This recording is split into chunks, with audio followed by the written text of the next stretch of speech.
नंदू अपनी पत्नी और दो बच्चों के साथ हरिपुर गांव में रहता था। वो गांव के साहूकार के पास मजदूरी करता था। नंदू ने अपनी बहन की शादी के लिए साहूकार से कर्ज लिया था, जिसका भुगतान वो साहूकार को कई वर्षों से कर रहा था। नंदू गरीबी के कारण बहुत परेशान रहता था। पत्नी और दोनों बच्चे भी भूख और गरीबी में गुजारा कर रहे थे। नंदू भगवान शंकर की बहुत पूजा करता था। हमेशा जय भोले बाबा का जाप करता रहता। एक दिन मंदिर में शिवरात्रि का भव्य आयोजन था। नंदू ने सोचा कि वो भी परिवार को लेकर शिव मंदिर जाए। वो पत्नी माला और बच्चों छाया और नमन के साथ मंदिर पहुंचा। पुजारी जी, हमें भी भगवान शंकर के दर्शन करने दीजिए। पत्नी और बच्चे बड़ी देर से भगवान भोले के दर्शन को खड़े हैं। अरे नंदू बेटा, तुम्हें तो पता है आज के दिन हर साल साहूकार जी का परिवार सबसे पहले दर्शन करता है। उसके बाद मंदिर में किसी और को दर्शन की इजाजत होती है।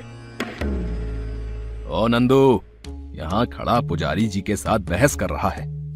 मंदिर में दर्शन करने के लिए पुण्य करने पड़ते हैं, पुण्य। तो जैसे कंगाल के पास ऐसा क्या है भगवान शंकर को देने के लिए? बता, कोई दान दक्षिणा या कोई चढ़ावा? पुरोहित जी, भगवान को भोग लगाने के लिए ये आटे का हलवा बनाकर लाई थी। पता नहीं कितनी देर लगेगी साहूकार जी को पूजा करने में। उससे पहले कोई प्रसाद भोग नहीं लगेगा। आज तुम लोग बाहर से ही दर्शन कर लो। आइए साहूकार जी, आप भगवान शंकर के दर्शन कर लीजिए। बाबा, हमें तो मंदिर में जाने ही नहीं दिया। अब ये हलवा कौन खाएगा? अरे माँ, वो घर के मंदिर में हमेशा भोग लगाती है, तो वही लगाएगी। हाँ नमन, हमारे घर में भी तो भगवान भोलेनाथ हैं, हम उन्हें ही भोग लगाएंगे। नंदू अपने बच्चों की मीठी मीठी और बचकानी बातें सुनकर रोने लगा। वो एक बंधुआ मजदूर था और साहूकार के पास नौकर था, इसीलिए साहूकार भी उसको हमेशा बेइज्जत करता रहता था। अगर साहूकार चाहता तो नंदू को भगवान शंकर के दर्शन हो सकते थे, पर साहूकार भी अपनी अमीरी के घमंड में चूर था, इसलिए वो गरीब नंदू को बेइज्जत करता था। नंदू माला और बच्चों को लेकर वापस घर की ओर चल पड़ता है। रास्ते में एक लड़का नंदू के सामने आ जाता है। कुछ खाने को दे दो भैया, बड़े जोरों की भूख लगी है। अरे तुम कौन हो भाई? मेरा नाम शिवा है। मैं यहीं मंदिर के पीछे एक झोपड़ी में रहता हूँ। मुझे बहुत भूख लगी है। आपके पास कुछ खाने को है तो दे दो। भैया, ये आटे का हलवा है मेरे पास, अगर ये खाओ तो, और इससे आपकी भूख थोड़ी मिट जाए तो। हाँ हाँ दीदी, मुझे आटे का हलवा दे दो। भूख में तो प्रसाद और भी स्वादिष्ट लगता है। शिवा आटे का हलवा बहुत ही चाव से खाने लगता है और कुछ ही देर में वो सारा प्रसाद खा लेता है। बापू, इन्होंने तो सारा प्रसाद खा लिया, अब भगवान को क्या भोग लगाएंगे? कोई बात नहीं छाया बेटी, शिवा भूखा था इसलिए हमने इसे प्रसाद खिला दिया। भगवान को पता है कि शिवा भूखा था। हलवा बहुत ही स्वादिष्ट था। मेरा तो पेट भर गया। अब तो एक निवाले की भी जगह नहीं है। आप लोग बहुत अच्छे हो। क्या आप मुझे कोई काम दे सकते हो? मैं कुछ भी कर लूंगा। अरे भाई, मैं तो खुद एक गरीब बंधुआ मजदूर हूँ। गांव के साहूकार के पास मजदूरी करता हूँ। मैं तुम्हें भला क्या काम दूंगा? भैया, मैं तो उसी काम में हाथ बटा दिया करूंगा। हाँ, बदले में मुझे कुछ नहीं चाहिए। अपने घर के आंगन में बस सोने की थोड़ी जगह दे देना। अच्छा ठीक है भाई, कल तुम मेरे घर आ जाना, मैं तुम्हें काम पर रख लूंगा। वो लड़का अगले दिन सुबह सुबह ही नंदू के घर का दरवाजा खटखटा देता है। नंदू दरवाजा खोलता है। अरे शिवा, ये सब क्या ले आए? वो मैं रास्ते से आप लोगों के लिए खेत से हरी हरी तोरई तोड़कर लाया हूं। ये लीजिए, और भैंस का ताजा दूध भी है। माँ, देखो शिवा काका दूध लेकर आए हैं। ये लो नमन बेटा, आज जितनी मर्जी दूध पियो। कोई कमी नहीं है। पर शिवा, इतना सब कुछ तुम कैसे ले आए? अरे नंदू भैया, कोई शिव भक्त था, उसे खेतों में कुछ काम करवाना था, तो बदले में उसने ये सब्जी दे दी।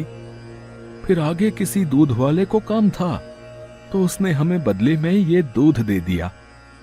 अब भोले शंकर के भक्त हैं हम भी, तो कर दिए उनका नाम लेकर सारे काम। शिवा बच्चों के लिए कुछ न कुछ खाने का सामान ले ही आता था और घर के काम में मदद करता था।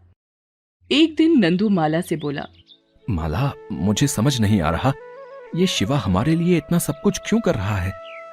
बच्चों के लिए भी ये इतना दूध, फल, सब्जी सब ले आता है, पर कब तक हम इससे काम करवाते रहेंगे? ऐसे अच्छा नहीं लगता हमारा इससे काम करवाना। कह तो तुम ठीक रहे हो, तुम एक काम क्यों नहीं करते? साहूकार से कहकर इसे भी अपने साथ काम पर लगवा लो, वही ठीक रहेगा।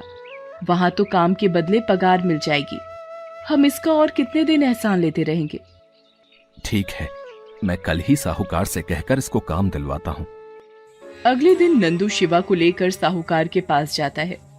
वो साहूकार से शिवा के लिए भी कोई काम बताने के लिए कहता है। साहूकार जी, इसका नाम शिवा है, अगर इसको भी आप कोई काम दे दें तो इसका भी भला हो जाए। ठीक है, अपने साथ खेतों में इसे भी लगा ले, और जितने पैसे मैं तुझे देता हूँ उतने ये भी ले लेगा, ठीक है? शिवा नंदू के साथ अब खेतों पर भी काम करने जाने लगा। साहूकार शिवा को जो भी पगार देता, वो नंदू को ही अपनी अमानत के तौर पर जोड़ने के लिए रखवा देता था। नंदू कई बार शिवा से कहता कि वो अपने पैसे वापस ले ले, परंतु शिवा उसे कहता कि जब वक्त आएगा ये पैसे तभी काम आएंगे। एक दिन साहूकार नंदू और शिवा को किसी काम से दूसरे गांव भेजता है। रास्ते में रात हो जाती है। जंगल का रास्ता था। तभी एक शेर के दहाड़ने की आवाज आती है। शिवा, ये तो किसी शेर के दहाड़ने की आवाज है। मुझे तो बहुत डर लग रहा है। नंदू भैया, आप तो भगवान शंकर के परम भक्त हो, तो डर कैसा? और जब भक्त मुसीबत में हो तो भगवान को भी सहायता के लिए आना ही पड़ता है। आप उस पेड़ के ऊपर चढ़कर बैठ जाओ, बाकी सब मैं देख लूंगा। शिवा, मैं तुम्हें अकेला छोड़कर ऐसे पेड़ पर चढ़कर बैठ जाऊं तो ये भी तो सही बात नहीं है ना। नंदू भैया, आप निश्चिंत होकर पेड़ पर बैठ जाओ, मैं शेर को अपने वश में कर लूंगा। नंदू जैसे ही पेड़ पर चढ़ने के लिए मुड़ता है, वो देखता है शेर उसके सामने खड़ा है। नंदू शेर को अपने सामने देखकर डर जाता है। नंदू आंखें बंद करके ओम नमः शिवाय, ओम नमः शिवाय का जाप करने लगता है। ओम नमः शिवाय, ओम नमः शिवाय। हे शिव शंकर, मेरी रक्षा करो, इस विपदा को दूर करो प्रभु। जैसे ही शेर नंदू पर हमला करने लगता है, अचानक से शिवा नंदू के आगे आ जाता है। नंदू शिवा के पीछे छुप जाता है। शेर शिवा को थोड़ी देर तक देखता रहता है और बिना कुछ कहे जंगल की ओर चला जाता है। नंदू ये सब देखकर हैरान रह जाता है। नंदू और शिवा दोनों घर आ जाते हैं। नंदू पूरी रात उस घटना को याद करता रहता है। अगली सुबह जब नंदू सोकर उठता है, अरे माला, ये शिवा नहीं दिखाई दे रहा। क्या पता, कहीं सामान लेने गया होगा। माला अभी तक वापस नहीं आया। शिवा, बड़ी देर हो गई है, साहूकार के पास काम पर भी जाना है। आखिर ये चला कहाँ गया? बापू, वो कई बार बताते हैं ना कि बराबर वाली जो भैंस है उसका दूध लेकर आते हैं। हाँ बापू, वो सब्जियां भी तो लेकर आते हैं और हमारे लिए खाने का सामान भी। रुको, मैं जरा देख कर आता हूँ और पूछता हूँ, किसी ने शायद शिवा को देखा हो। अरे भैया, वो एक लड़का आपके पास रोजाना काम करके बदले में दूध लेकर जाता है, उसे देखा क्या? मेरे पास तो कोई लड़का नहीं आता, और मैंने किसी से कोई काम नहीं करवाया, और न ही कभी किसी को ऐसे काम के बदले दूध दिया है। अरे भैया, आपके खेतों से एक लड़का सब्जी तोड़ कर ले जाता है ना, जिसको आपने कई बार काम के बदले सब्जी पकड़ाई है। मेरे पास तो कोई खेतों में नहीं आता सब्जी तोड़ने, और न ही मैंने किसी को काम के बदले सब्जी पकड़ाई है। नंदू सोच में पड़ जाता है, आखिर शिवा कहाँ गया, क्योंकि वो रोजाना दूध, सब्जी और सामान पड़ोस में से ही कहकर लाता था। उन लोगों के पास नहीं गया। आखिर कहाँ गया, इस सोच में डूबा हुआ घर पर आता है। आखिर वो गया कहाँ? एक बार साहूकार के पास होकर आता हूँ, शायद वहां ना हो। वो तो सुबह ही मेरे पास आया और मेरे से बोला कि अमरनाथ यात्रा पर निकलना है, इसीलिए वो अपना हिसाब कर गया। हाँ। नंदू घर आता है और सारी बात माला को बताता है। माला भी सुनकर बहुत हैरान होती है कि अचानक बिना बताए शिवा अमरनाथ की इतनी लंबी यात्रा पर कैसे निकल गया। शिवा को याद करते हुए नंदू की आंख लग जाती है और नींद में वो यही सोचता है कि आखिर शिवा बिना बताए अमरनाथ की यात्रा पर कैसे जा सकता है। उसने शेर को कैसे काबू में किया, फिर उसके ऊपर क्यों नहीं हमला कर पाया। भगवान शंकर शिवा के रूप में आकर उसे कहते हैं, नंदू, तुमने मुझे पहचाना नहीं? शिवा को भूल गए? भगवान शंकर, मतलब आप ही शिवा हो? आप इतने दिन... प्रभु, मैंने आपको नहीं पहचाना। ये कैसी भूल हो गई महादेव, मुझे माफ कर दीजिए। मैंने आपकी सेवा नहीं की, बल्कि आपसे सेवा करवाई। आप मुझे छोड़कर क्यों चले गए प्रभु? हे महादेव, लौट आओ मेरे पास। नंदू, अब तुम मेरे पास अमरनाथ यात्रा करके आओगे। मैं अमरनाथ में ही तुम्हें अपने दर्शन दूंगा। मेरे शिवलिंग रूप का तुम दर्शन करोगे, इसीलिए तुम अपने परिवार के साथ अमरनाथ की यात्रा पर निकलो। हे भोला भंडारी, मैं अपने परिवार के साथ अमरनाथ यात्रा पर जरूर जाऊंगा और आपके मनमोहक दर्शन करूंगा। जय भोलेनाथ। ओम नमः शिवाय, ओम नमः शिवाय। नंदू माला को सारी बात बताता है और अमरनाथ यात्रा पर निकलने के लिए कहता है। माला भी ये सब सुनकर बहुत हैरान रह जाती है और भगवान शंकर का स्मरण करती है। नंदू आप इसी सोच में था कि अमरनाथ यात्रा पर कैसे जाएगा। उसके पास तो इतने पैसे ही नहीं थे। पैसों की बात सुनकर माला को कुछ याद आता है। भगवान भोलेनाथ देखो, अपने आप हमें अमरनाथ की यात्रा का मार्ग दिखा गए। माला, ये तो वही पैसे हैं जो शिवा... हे महादेव, आपने तो मेरे इस जन्म को सफल कर दिया। जय भोला भंडारी, आपकी जय हो। माला, हमारे शिव शंकर ने हमें अपने धाम बुलाया है, अमरनाथ बुलाया है। नंदू भगवान शंकर के स्वप्न में दिए दर्शन के बाद शिवा रूप में उनके द्वारा दिए गए पैसों से अपनी अमरनाथ यात्रा पर जाने की तैयारी करता है। नंदू माला को बोलकर साहूकार के पास कुछ दिन की छुट्टी मांगने जाता है। साहूकार जी, मैं परिवार के साथ अमरनाथ यात्रा के लिए जा रहा हूँ। कुछ दिनों का अवकाश मांगने आया हूँ। अवकाश तो तू ले ले, वो तो तेरे पैसे में उतने दिन के काट ही लूंगा। पर ये बात बता कि तू अमरनाथ यात्रा के बारे में जानता भी है? पता है कितनी दूर है अमरनाथ धाम? पैसा, कपड़ा, खाने पीने, पूरे परिवार के साथ तू कैसे अमरनाथ की यात्रा कर पाएगा रे? अरे बहुत कुछ दिखाना पड़ता है वहां, पूरा पंजीकरण होता है। पूरी तरह से स्वस्थ मनुष्य ही अमरनाथ की यात्रा कर सकता है, नहीं तो रास्ते में ही रोक देते हैं। और तू ठहरा एक गरीब कमजोर, 2-2 दिन तो तू रोटी नहीं खाता रे। रास्ते में ही गिरकर बेहोश हो गया तो वापस भेज देंगे।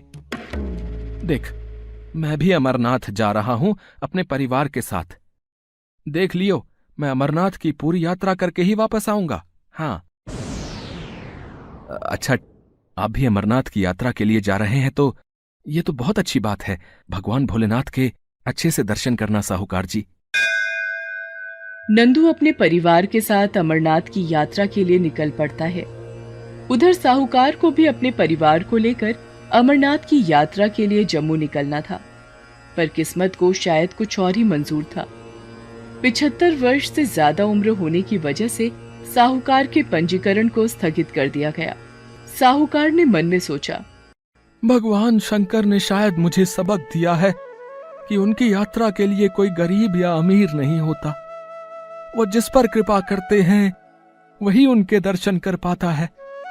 शायद नंदू उनका मेरे से भी ज्यादा बड़ा सेवक है, इसीलिए नंदू को ही अमरनाथ यात्रा पर जाने का शुभ अवसर प्राप्त हुआ। मैं ये क्यों नहीं समझ पाया कि भगवान तो प्रेम के भूखे हैं। उन्हें धन दौलत, बड़े बड़े पकवानों से कोई मतलब नहीं। उन्हें कोई एक सूखी रोटी भी खिला दे तो उसमें भी प्रसन्न हो जाते हैं। साहूकार को याद आता है कि उस दिन मंदिर में जब नंदू और उसकी पत्नी आटे का हलवा भोग के लिए लाए थे, तो साहूकार ने उन्हें मंदिर में शंकर भगवान को भोग नहीं लगाने दिया। वो पश्चाताप में भगवान भोलेनाथ से माफी मांगता है। हे शिव शंकर, मुझे माफ कर दो। मैंने उस गरीब मजदूर की गरीबी का हमेशा फायदा उठाया। बस एक बार वो यात्रा से वापस आ जाए, फिर मैं खुद उससे माफी मांगूंगा। नंदू माला और बच्चों के साथ पहलगाम पहुंचता है और नंदू की यात्रा शुरू होती है। वहां से वो पैदल ही यात्रा शुरू करता है। जय बम भोले का जाप करता हुआ नंदू आगे बढ़ता रहता है। चलते चलते माला और बच्चों को भूख लगती है। नंदू उन्हें कहता है, रुको, तुम लोग यहाँ इस पत्थर पर बैठो। मैं किसी से पूछता हूँ। सुनिए भैया जी, यहाँ खाने के लिए कोई सुविधा मिल जाएगी? बीवी बच्चे भूखे हैं बड़ी देर से। अरे भाई, ये अमरनाथ श्रद्धालुओं के लिए लंगर कमेटियां जी जान से पलकें बिछाकर उनका सत्कार करती हैं, जिसमें वो जी जान लगा देती हैं। खाने पीने से लेकर सोने तक की सुविधा उपलब्ध करवाई जाती है अमरनाथ के यात्रियों के लिए। आओ, मैं तुम्हें वहां का रास्ता बताता हूँ। नंदू बहुत ही सीधा साधा भगवान भोलेनाथ का भक्त था। उसने अपनी यात्रा को भगवान भोलेनाथ के भरोसे शुरू किया था और उसे पता था कि वही उसकी ये यात्रा पूरी करवाएंगे। इसीलिए वो व्यक्ति के साथ चल पड़ा। व्यक्ति उसे लेकर जब लंगर कमेटी के पास पहुंचता है तो वहां का वातावरण देखकर चकित रह जाता है। माला, यहाँ पर तो श्रद्धालुओं के लिए बहुत ही सुविधा है। खाने का सामान, पीने के लिए पेय पदार्थ, हर वस्तु यहाँ पर मौजूद है। जी, मैं भी यही देख रही हूँ। बाबा बर्फानी की इस यात्रा में भूखे को अन्न और प्यासे को जल की सुविधा मिलती है। बाबा भोलेनाथ, आपकी जय हो। अमरनाथ यात्रा में नंदू और माला को जब ये सारी सुविधाएं मिली, वो हैरान थे कि इतना आसान बना दिया इस यात्रा को। लोग जगह जगह खाने पीने और सोने की सुख सुविधाएं दे रहे हैं। अमीर भक्त इस कार्य में दान दक्षिणा देकर अपना योगदान देते हैं। चलते चलते माला और बच्चों को ठंड लगने लगी। माला नंदू से बोली, आज रात यहीं विश्राम कर लेते हैं, सुबह यात्रा शुरू कर देंगे। बच्चे भी थक गए हैं। माला, मुझे लगता है यहाँ अमरनाथ यात्रा के दौरान यात्रियों को सोने की भी सभी सुविधाएं प्राप्त हो जाती हैं। वो उधर देखो। माला देखती है। सुबह के वक्त दिन में लंगर कमेटियां श्रद्धालुओं की भूख और प्यास को बुझाती हैं और रात होते ही लंगर स्थल धर्मशाला में तब्दील हो जाते हैं। श्रद्धालुओं को बिस्तर और सर्दी से बचने के लिए बुखारी भी मुहैया करवाई जाती है। चलो छाया नमन, ये एक एक थैला सब मिलकर उठाते हैं तो रास्ता और भी आसान हो जाएगा। माँ, यहाँ पर तो बहुत आराम से हम यात्रा कर पा रहे हैं। इतना स्वादिष्ट प्रसाद खा लिया। मुझे तो अब जोरों की नींद आ रही है।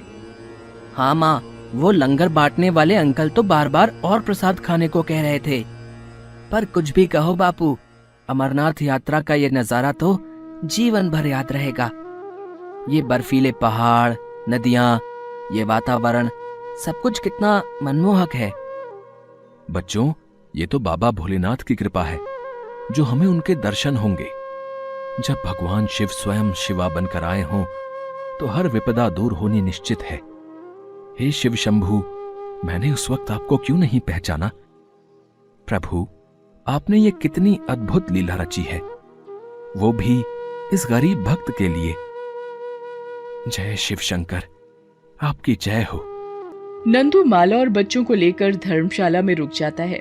रात में वहां रुककर वो अगली सुबह लंगर से प्राप्त भोजन खाकर आगे की यात्रा के लिए बढ़ते हैं। अमरनाथ यात्रा के लिए उन्हें 5 पड़ाव पार करने थे। पहला पड़ाव पहलगाम उन्होंने पार कर लिया था। बापू, अभी हमें कितनी और यात्रा करनी है? अभी कितनी दूर है अमरनाथ की गुफा? नमन, पहला पड़ाव पहलगाम में अभी हम हैं। अभी हमें चंदनबाड़ी, शेषनाग, पंचतरणी पार करना है। उसके बाद 5वां पड़ाव अमरनाथ की गुफा है, जहां बाबा बर्फानी भोलेनाथ के शिवलिंग के दर्शन होंगे। और अब तो देखो, हमें किसी भी चीज की परेशानी भी नहीं हुई। इस यात्रा के दौरान हमने भरपेट खाना खाया, पीने को जल मिला, सोने के लिए धर्मशाला भी मिली। हमें पूरी सुख सुविधा यहाँ पर प्राप्त हुई है। धीरे धीरे चलते हुए नंदू आगे पहुंचा तो पालकी और घोड़ों पर भी लोग जा रहे थे। उनकी भी सुविधा वहां दी जा रही थी। वहां के सेवादारों ने नमन और छाया को कुछ देर घोड़े पर बिठा दिया। वो दोनों डर रहे थे, पर कुछ देर बाद उनका डर खत्म हो गया। रास्ते भर अलग अलग पड़ावों पर रुकते हुए आखिर नंदू अमरनाथ की गुफा पर पहुंचता है। पूरा परिवार इतने सुंदर दृश्य को देखकर खुशी से झूम उठता है। तुम्हें पता है माला, अमरनाथ को तीर्थों का तीर्थ कहा जाता है, क्योंकि यहीं पर भगवान शिव ने मां पार्वती को अमरत्व का रहस्य बताया था। बापू, वो देखो कबूतर। तुम्हें पता है छाया, ये कबूतर का जोड़ा बहुत ही किस्मत वालों को दिखाई देता है, जैसे तुमने देखा। प्रभु, मेरी गलतियों को क्षमा करना। आज मैंने आपकी अमरनाथ यात्रा पूरी कर ली। आपके दर्शन हो गए प्रभु, मेरा जीवन सफल हो गया। जय भोलेनाथ की। ओम नमः शिवाय। नंदू भगवान के चरणों में गिर जाता है। माला भी भोलेनाथ को प्रणाम करती है। सब मिलकर अमरनाथ बर्फानी शिवलिंग के दर्शन करते हैं और प्रसाद ग्रहण करते हैं। नंदू हमेशा याद बनकर रहने वाले अनमोल दृश्यों वाली अमरनाथ यात्रा करके खुशी खुशी गांव वापस आ जाता है। नंदू साहूकार को प्रसाद देने जाता है। जय शिव शंकर साहूकार जी, ये अमरनाथ का प्रसाद लाया था। आप कब वापस आए यात्रा से? नंदू, मेरे भाग्य में शायद अमरनाथ के दर्शन नहीं थे, इसलिए मेरा जाना रद्द हो गया। पर मुझे खुशी है कि भगवान शंकर ने तुम्हें अपने धाम बुलाया। तुम बहुत सच्चे भक्त हो नंदू।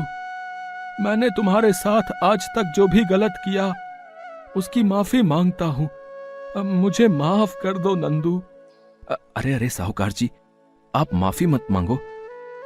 नंदू, मैंने तेरी पगार बढ़ा दी है और जो भी तूने अमरनाथ यात्रा पर जाने की छुट्टियां ली थी वो भी नहीं काटूंगा। अरे ला, प्रसाद जल्दी से खिला रे। अरे भोले भंडारी का प्रसाद है। उसके बाद तू और मैं फिर शिव मंदिर चलेंगे, ठीक है? नंदू साहूकार के इस व्यवहार को देखकर हैरान रह जाता है। साहूकार नंदू को मंदिर लेकर जाता है। अरे साहूकार जी, आप नंदू के साथ? आज से नंदू भी मेरी तरह ही मंदिर में पूजा किया करेगा, ठीक है? पुजारी भी साहूकार का ये रूप देखकर हैरान रह जाता है। उस दिन के बाद नंदू मंदिर में भगवान शंकर की पूजा करने जाता तो साहूकार भी उसके साथ मंदिर चला जाता था। धीरे धीरे सब ठीक हो गया। अब नंदू की गरीबी के दिन भी दूर होने लगे और ये सब भगवान शंकर की कृपा के कारण था। एक गरीब की अमरनाथ यात्रा भोलेनाथ की कृपा से सकुशल पूरी हो गई थी।